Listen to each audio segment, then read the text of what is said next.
of the United States. Please welcome Secretary of Veterans Affairs, Robert Wilkie.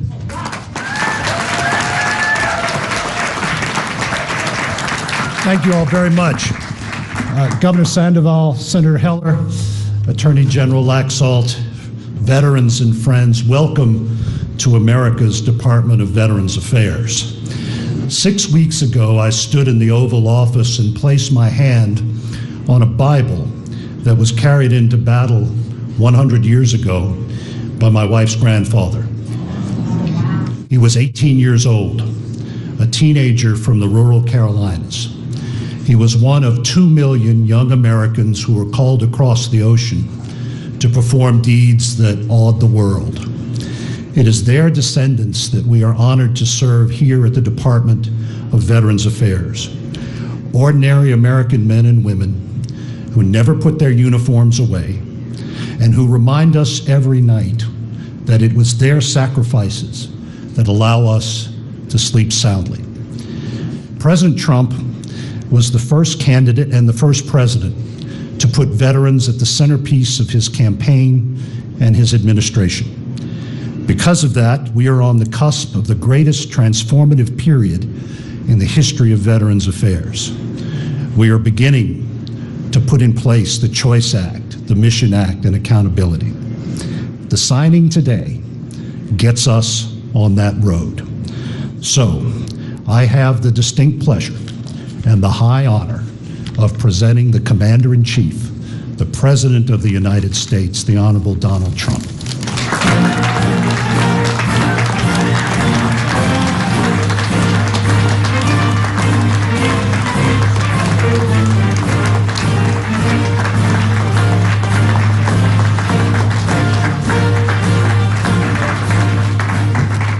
Well, thank you very much. Please.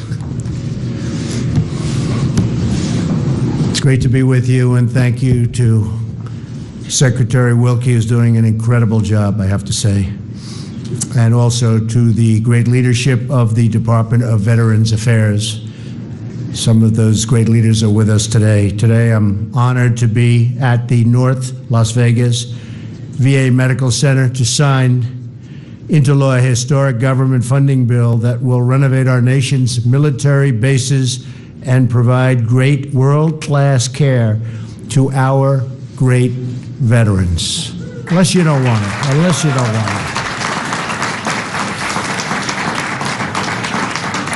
I want to thank your state's great senator, Dean Heller. He has been so helpful. Dean has really been helpful. He's worked all the way, right from the beginning. And this was very important for him.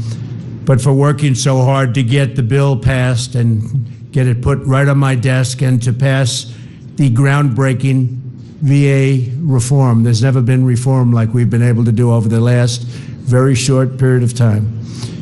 Thank you as well to Nevada Governor Brian Sandoval for being such a strong advocate for Nevada's veterans. We're also, thank you, Brian. Thank you, Brian. We're also very grateful to be joined by Nevada Attorney General Adam Laxalt. Thank you, Adam. Great job. Here he's doing well. To every veteran here today, we are eternally grateful for your noble service to our nation. I would like to ask all of the veterans with us now to please proudly stand. That's great. That's great. You're fantastic people. You're really fantastic people. Please, thank you. You really are. And we're fighting to make sure that you get the care that you so richly earned.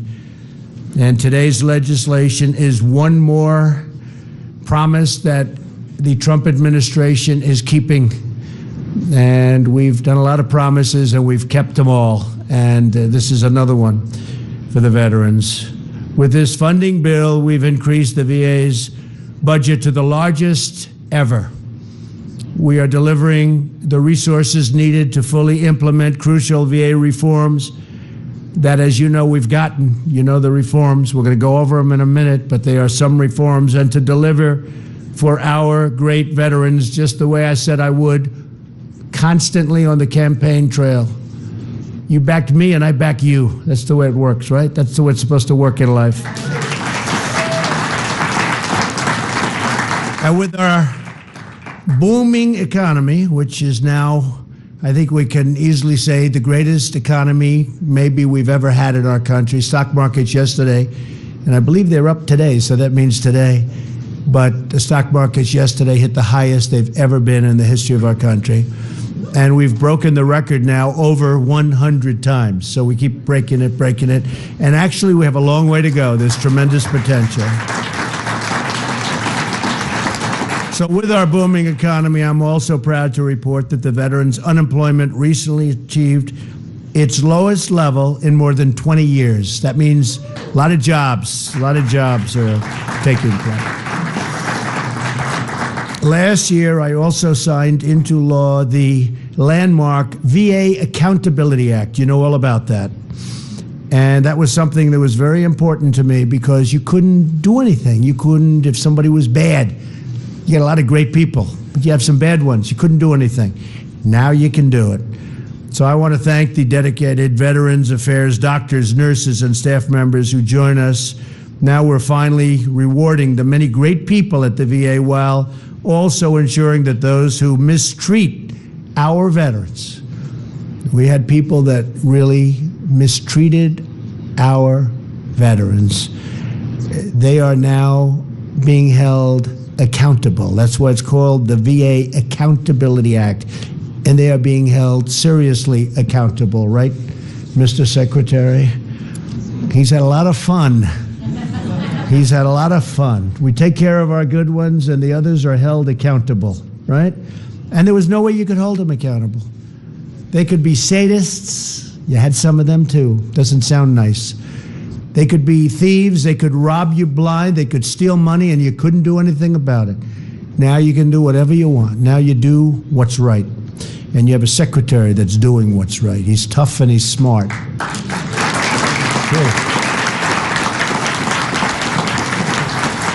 And I can tell you, this is always a good sign. General Mattis was not happy when I took him out of the Department of Defense. You know, we were going to have him for a short while, and then we said, you know, he's doing so good, we're going to keep him here.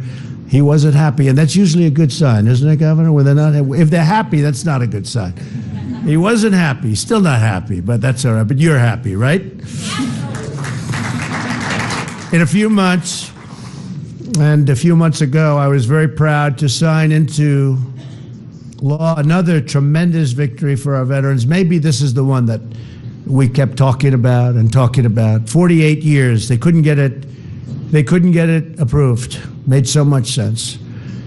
I used to talk about it because I thought I was this great guy that had this great vision.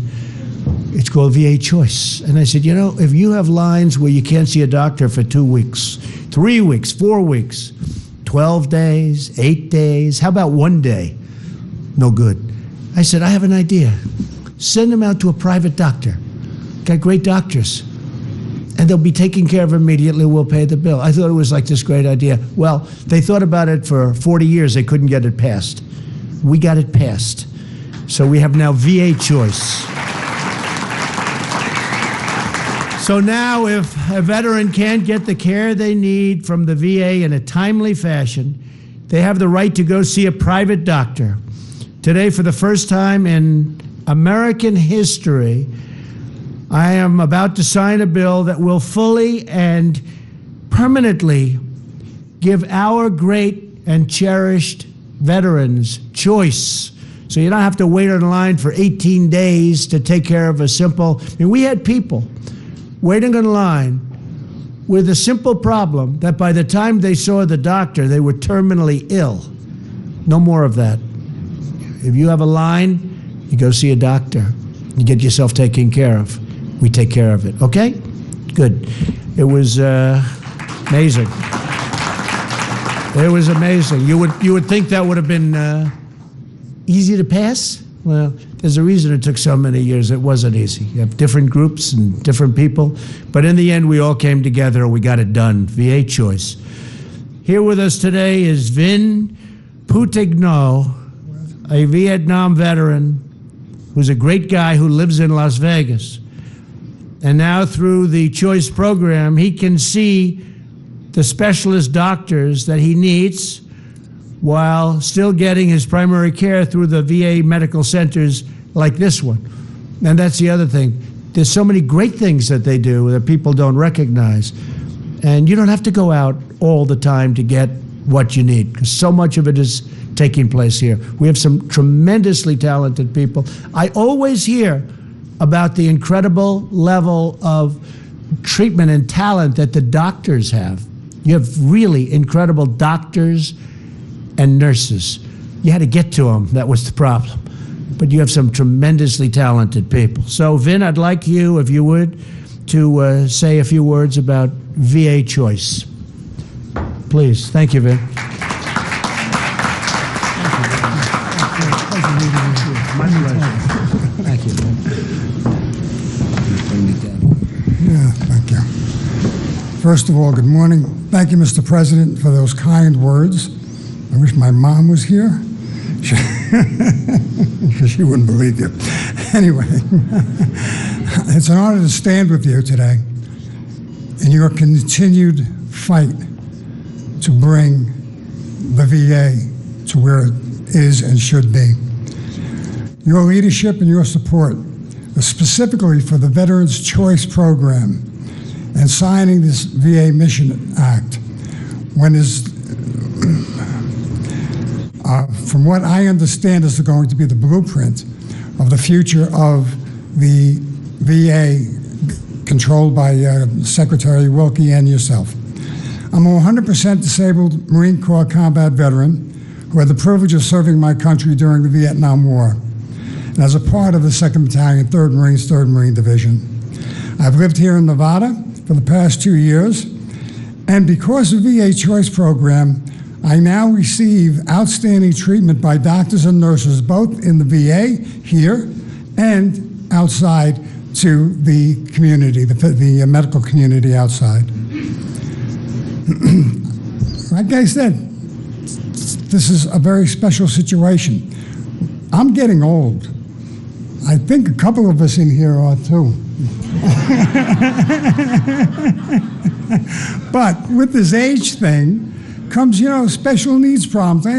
Got a bad heart, got cancer, and just plain old getting old. It's a pain.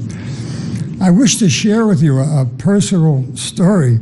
In the last 5 years, I have had a bleeding ulcer on my toe that we've not been able to fix. And because of the VA Choice, I have been able to, with the support of the Veterans Administration, I've been able to find a podiatrist who operated 10 days ago on me. And the man did something that blew my mind. I got home, I took off the boot, there was a little bit of blood, I called. He came and made a house call. Wow. Who does that? Not anymore, right? Anyway, Dr. Wesley Lyon and his staff are treating me, they're taking care of me. And by the way, with this whole upset with this toe, my golf game went right out the window. Oh, that's terrible. But there's a chance of it coming back. It'll come back. It'll be better than that. Who knows? Better than that. I want to thank you, Mr. President, for the commitment that you've made to myself and to my brothers and sister veterans, and those of us from World War II right up to the current time of our existence, of our military people. No longer do they have to, as you just said, do they have to go and stand and wait and not get the proper care. That's all gone away. It's all because of you and because of your staff and your government. And I must say that I really am impressed with the fact that you and your government are really focusing on making the country's promise to us a reality. Because you know what? We earned it. You did earn it. Thank you, sir. Thank you very much.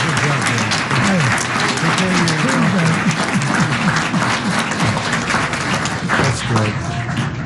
Thank you, Vin. That was beautiful. Thank you very much. Take care of that toe. The bill I'm signing today also provides the VA with vital funding for opioid treatment and prevention, a big problem in this country, a big problem here and in the country. For mental health care services, telemedicine, which is the new thing, and more than $1 billion for veterans' electronic health records. We've done a lot of work on health records, and now you're able to transfer easily from Department of Defense to the VA and back and forth. Before it was almost impossible. It was a big thing. Today's funding package also delivers for the men and women now serving in uniform. The legislation includes more than $10 billion to build, renovate, and repair houses, schools, training centers. They need it. There's been a lot of times gone by, and they're in bad shape, but they'll very shortly be in very good shape. This is terrific news for Nevada's nearly 20,000 active duty and reserve soldiers, sailors, airmen, Marines, and National Guardsmen. We are providing nearly $100 million for 3 bases right here in Nevada. Creech Air Force Base, Nellis Air Force Base, and the National Guard Readiness Center just a few miles away. This bill also includes $15 billion for the Department of Energy's Nuclear Weapons Securities Program, which is so important, to modernize our nuclear arsenal and keep the deadliest weapons from falling into the wrong hands. Finally, we have secured $7 billion for the Army Corps of Engineers to build crumbling ports and waterways and to keep and improve flood and storm barriers so that America remains safe. On Wednesday, I visited North and South Carolina and met with first responders and survivors of Hurricane Florence. Incredible people. I was inspired by their unbelievable courage and resilience. Our nation mourns the tragic loss of life. And I don't know if you're aware, but by tomorrow afternoon, massive amounts of water will flood into South Carolina. They got hit, but the big hit comes days later, and it will be the biggest they've ever had. I said, well, is there a chance? I was there. I said, is there a chance that maybe it doesn't show up? They said, nope, it'll be here at about 2:30. And it's going to be very, very bad. But they're ready. They're ready. They're really ready. And folks that in the military and FEMA and first responders, they've been incredible. But our nation mourns the tragic loss of life, and we're moved by the countless ways Americans have come together to rescue those in danger. You see it all the time. You turn on the news at night, and you'll see people being pulled from cars by first responders and the military, FEMA workers, and frankly, citizens that are there. Last night, car got just taken away by the water with people in it, and they were able to get them out at tremendous danger. Working with state and local leaders, we will not rest until that entire rebuilding, North and South Carolina, predominantly, is complete. Really great leadership in both places. The governors, the senators, I met with everybody, and they're really ready. They're really ready. And North Carolina's largely been hit. They're almost at the stage where they're rebuilding. In South Carolina, as I said, watch tomorrow. It's going to be a tough one. In everything we do and everywhere we go, we are committed to safety, prosperity, and opportunity for all Americans. And for every hero who wears the uniform, and that's really why I'm here today. I love those people who wear that uniform. I love our law enforcement, the job they do. Our firemen and women. These are incredible people. And I think for the most part, our nation is beginning to realize it, maybe more than they ever have before. Incredible people. With this legislation, we are securing a better future for our citizens. We're modernizing our nation's infrastructure, and we are building military bases worthy of our great heroes. We are ensuring that our brave veterans are respected and cherished like never before. And our country is respected again. our country is respected like never before. It's a big difference. The country is respected again. Thank you. Thank you. So I want to thank you all for being here and just say God bless you, God bless those who serve, and God bless the United States of America. Thank you all for being here and all starring. Thank you. Thank you.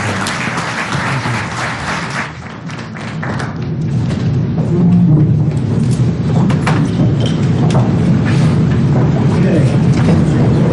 This is a good one, right?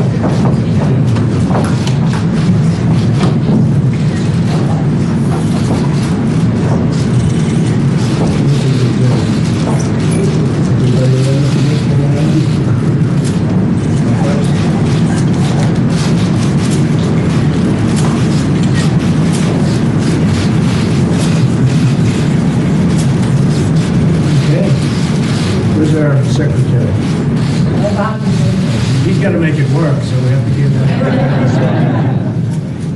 Thank you very much, everybody. Very special. Thank you very much.